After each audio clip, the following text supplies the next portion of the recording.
నమస్కారం. ఈరోజు మనం ఒక చాలా పెద్ద సవాలును స్వీకరించబోతున్నాం. అవును. 77వ గణతంత్ర దినోత్సవం సందర్భంగా మనకు అందిన ఈ మూలం.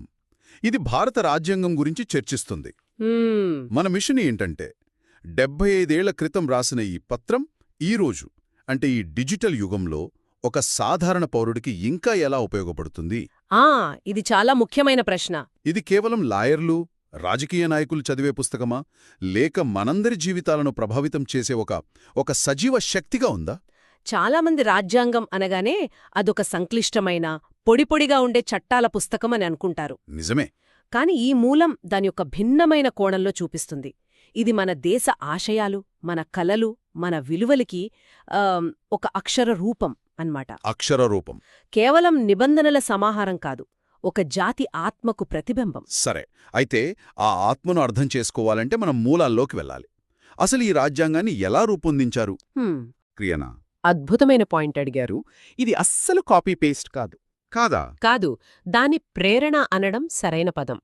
ఉదాహరణకి మన రాజ్యాంగంలోని ఆదేశిక సూత్రాలున్నాయి కదా, directive principles of state policy. Correct. అవి ఐర్లాండ్ నుండి స్ఫూర్తి పొందాయి.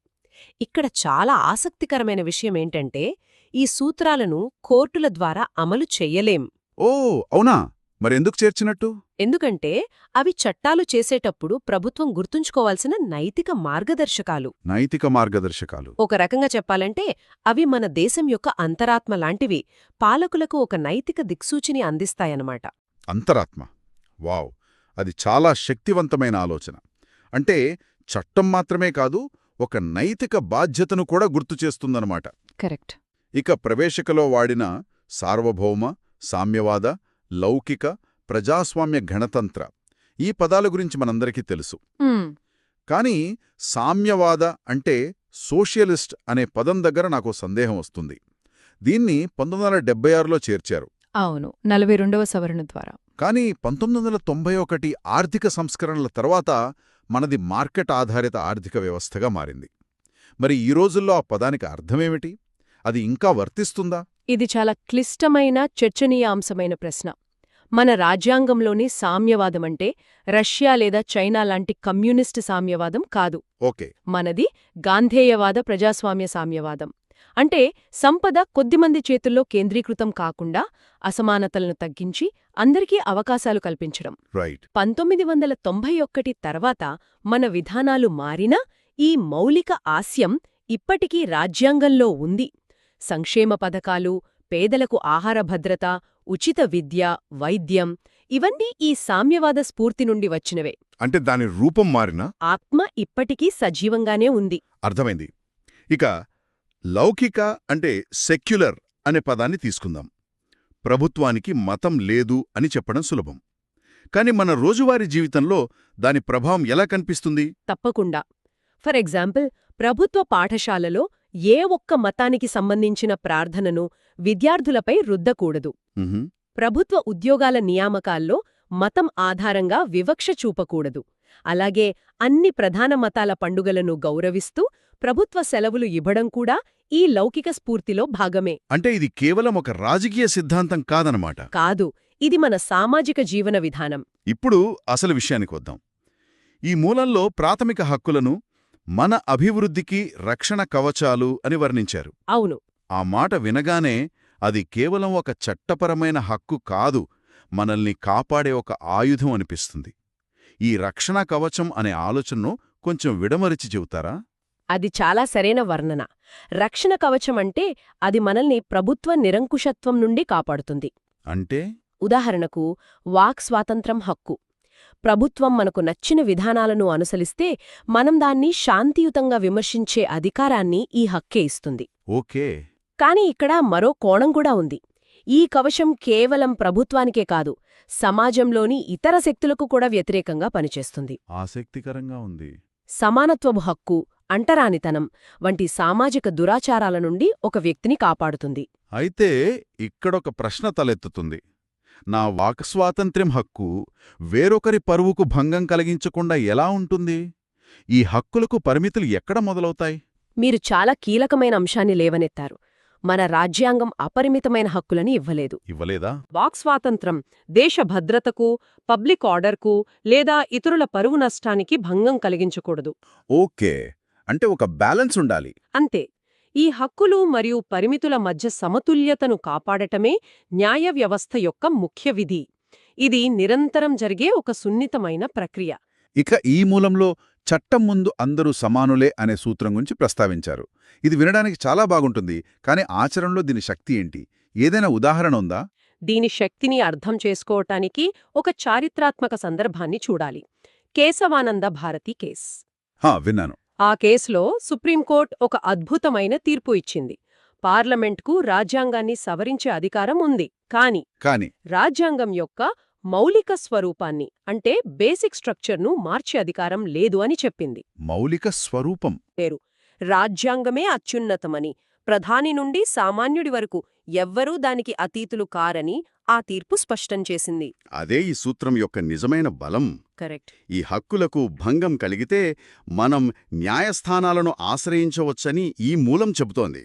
ముఖ్యంగా ఆర్టికల్ 32 గురించి ప్రస్తావించింది. అదెందుకు అంత ప్రత్యేకమైనది? ఆర్టికల్ 32ను డాక్టర్ అంబేద్కర్ గారు రాజ్యాంగం యొక్క హృదయం మరియు ఆత్మ అని వర్ణించారు. హృదయం మరియు ఆత్మ.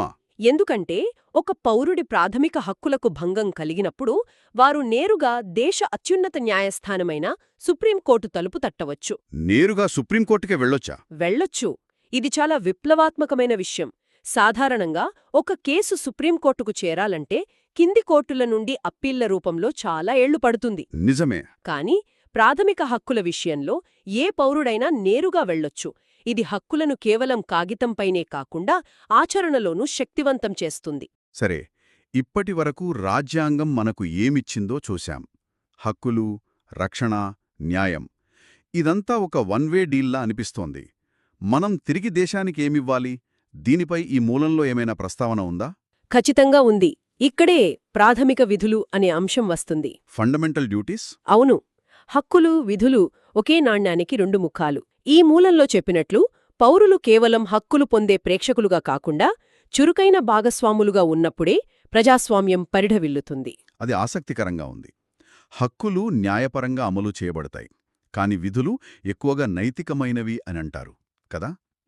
చాలా వరకు అంతే. మరి ఒకవేళ పౌరులు తమ విధులను విస్మరిస్తే ప్రజాస్వామ్యానికి కలిగే నష్టమేంటి?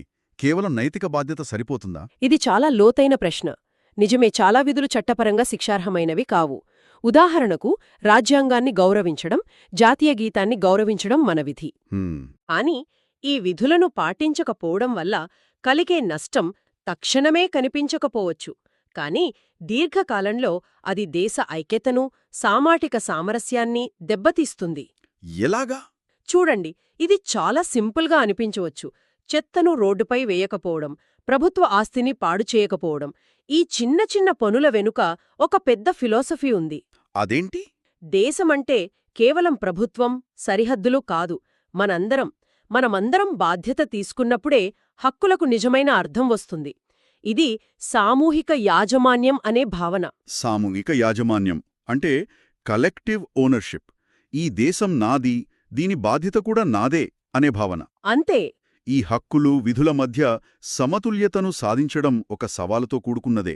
ఒక్క క్షణం ఆలోచిస్తే వేల కొద్ది భాషలు, మతాలు, సంస్కృతులు ఉన్న ఇంత పెద్ద, వైవిధ్యమైన దేశాన్ని ఒకే ఒక్క పత్రంతో కలిపి ఉంచాలనే ఆలోచనే అద్భుతంగా అనిపిస్తుంది. నిజంగానే. మన రాజ్యాంగ నిర్మాతలకు ఎంత దూరదృష్టి ఉండి ఉండాలి. అది వారి మేధస్సుకే కాదు, వారి ఆశయాలకు, ఆదర్శాలకు కూడా నిదర్శనం. అందుకే ఈ మూల ముగింపులో రాజ్యాంగాన్ని కేవలం ఒక న్యాయవాదుల పత్రంగా కాకుండా మన జీవన గమనాన్ని నిర్దేశించే వెలుగు దివ్యగా అభివర్ణించింది. వెలుగు దివ్య. ఈ పోలిక నాకు చాలా నచ్చింది. చీకటిలో దారి చూపే దీపంలా. అవును. సమాజం దారి తప్పినప్పుడు, విలువల సన్నగిల్లినప్పుడు మనం ఎటువైపు వెళ్లాలో రాజ్యాంగం నిర్దేశిస్తుంది. స్వేచ్ఛ, సమానత్వం, సౌభ్రాతృత్వం అనే విలువలను కాపాడాలని ఇది పిలుపునిచ్చింది. ఈ 3 పదాలు మన రాజ్యాంగ ప్రవేశికలో ఉన్నాయి. ఇవి మన దేశానికి ఆపరేటింగ్ సిస్టమ్ లాంటివి. కరెక్ట్. సరిగ్గా చెప్పారు. సౌభ్రాతృత్వం అంటే సోదరభావం. మనమందరం భాష, మతం, ప్రాంతం అనే తేడాలు లేకుండా ఒకే దేశ బిడ్డలమనే భావన. మ్మ్. ఈ భావన లేకపోతే స్వేచ్ఛ, సమానత్వాలకు అర్థం లేదు. అవి కేవలం వ్యక్తిగత హక్కులుగా మిగిలిపోతాయి. కాని సౌభ్రాతృత్వం వాటిని కలిపి ఒక సమాజంగా మనల్ని నిలబెడుతుంది. రైట్. గణతంత్ర దినోత్సవం వేళ ఈ విలువలను కాపాడుతామని ప్రతిజ్ఞ చేయాలని ఈ మూలం కోరుతోంది. అంటే రాజ్యాంగమనేది ఏడాదికి ఒకసారి గుర్తు చేసుకోవాల్సిన గ్రంథం కాదు, కాదు, ప్రతి తరం ఆచరించాల్సిన ఒక జీవన విధానమని ఇది నొక్కి చెబుతోంది. ఈరోజు మన చర్చ నుండి నేను గ్రహించిన ముఖ్య విషయాలు ఇవి. భారత రాజ్యాంగం ప్రభుత్వ అధికారం నుండి మనల్ని కాపాడే రక్షణ కవచం మాత్రమే కాదు, సమాజంలో ఒకరి నుండి ఒకరిని కాపాడే సాధనం కూడా ఇది. ఇది చట్టం ముందు అందరూ సమానులే అనే విప్లవాత్మక సూత్రాన్ని స్థాపించింది. ఇది మనకు హక్కులను ఇవ్వడమే కాకుండా సామూహిక యాజమాన్యం ద్వారా మన బాధ్యతలను గుర్తుచేసే ఒక వెలుగుదివ్య. అవును. దాన్ని ముగిస్తూ నాకొక ఆలోచనొస్తోంది. చెప్పండి. ఈ మూలం మన రాజ్యాంగాన్ని రూపొందించేటప్పుడు ప్రపంచంలోని ఉత్తమ అంశాలను క్రోడీకరించారని పేర్కొంది కదా. అవును. అది జరిగిపోయి 75 సంవత్సరాలు దాటిపోయింది. అప్పటి ప్రపంచం వేరు, ఇప్పటి ప్రపంచం వేరు. నిజమే. దీన్ని దృష్టిలో ఉంచుకుని ఒక ఊహాజనిత ప్రశ్న వేస్తున్నాను. ఒకవేళ ఒక దేశం ప్రతి 75 లేదా 100 సంవత్సరాలకు ఒకసారి తమ రాజ్యాంగాన్ని పూర్తిగా మార్చడానికి కాకుండా కేవలం ఆధునిక ప్రపంచం నుండి నేర్చుకోగలిగే కొత్త ఉత్తమ అంశాలు ఏమైనా ఉన్నాయా అని సమీక్షిస్తే ఎలా ఉంటుంది? ఓ, ఆసక్తికరంగా ఉంది. ఉదాహరణకు డిజిటల్ యుగంలో పౌరుల డేటా ప్రైవసీకి రాజ్యాంగబద్ధమైన హక్కులు, లేదా పర్యావరణ మార్పులను ఎదుర్కోవడానికి ప్రకృతి హక్కులు అంటే రైట్స్ ఆఫ్ నేచర్ వంటి కొత్త ఆలోచనలు. భవిష్యత్తు తరాల కోసం రాజ్యాంగం యొక్క మౌలిక విలువలను మరింత బలోపేతం చేయడానికి ఇలాంటి పునర్సమీక్ష సహాయపడగలదా? దీని గురించి ఆలోచించాలి.